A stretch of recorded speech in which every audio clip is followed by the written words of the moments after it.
नाज़रीन आदाब उर्दू चैनल में आपका खैर मकदम है। मैं हूं आपका मेजबान मोहतशिम एहतशाम। उर्दू चैनल के खुसूसी प्रोग्राम खास खबर में आपका खैर मकदम है।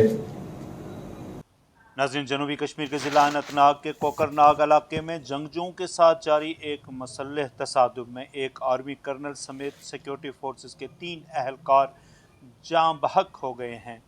पुलिस ज़राए ने बताया कि कर्नल मनप्रीत सिंह, मेजर आशीष, जम्मू व कश्मीर पुलिस के डिप्टी सुपरिटेंडेंट हुमायूं भट्ट तसादुम में शदीद जख्मी हुए और बाद में उनकी मौत हो गई। उन्होंने मजीद बताया कि भट्ट की मौत खून की शदीद कमी के बायस हुई। पुलिस ज़राए ने बताया कि जंगजुओं के खिलाफ जारी एक कार्रवाई मंगल की शाम गडोल के इलाका में शुरू हुई थी, लेकिन रात देर गए उसे ख़त्म कर दिया गया। उन्होंने बताया कि आज सुबह जंगजुओं की तलाश दोबारा शुरू हुई जब ये इतला मिली थी कि जंगजुओं को एक ठिकाने पर देखा गया है। पुलिस ज़राए ने बताया कि कर्नल मनप्रीत सिंह अपनी टीम की क़यादत करते हुए जंगजुओं पर हमला आवर हुए, ताहम जंगजुओं ने उन पर फायरिंग कर दी जिससे वो शदीद ज़ख्मी हो गए।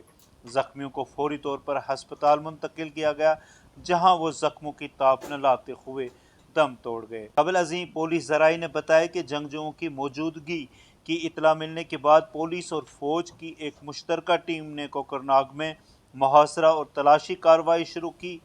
उन्होंने बताया कि इब्तदाई फायरिंग के तबादले में एक फौजी और एक पुलिस ऑफिसर गोली लगने से ज़ख्मी हुआ। दोनों को फौरी तौर पर इलाज के लिए करीबी हस्पताल मुंतकिल कर दिया गया। उन्होंने कहा कि इलाके में ऑपरेशन जारी है, इस सिलसिला में मज़ीद तफसीलात का इंतज़ार है। उर्दू चैनल में आज बस इतना ही। अपने मेजबान मोहतशिम एहतशाम को दीजिए इजाजत। आप हमारा चैनल सब्सक्राइब करें, वीडियोस लाइक और शेयर करें, कमेंट बॉक्स में अपने तासरात से जरूर नवाजें और बेल आइकॉन भी जरूर दबाएं। खुदा हाफिज।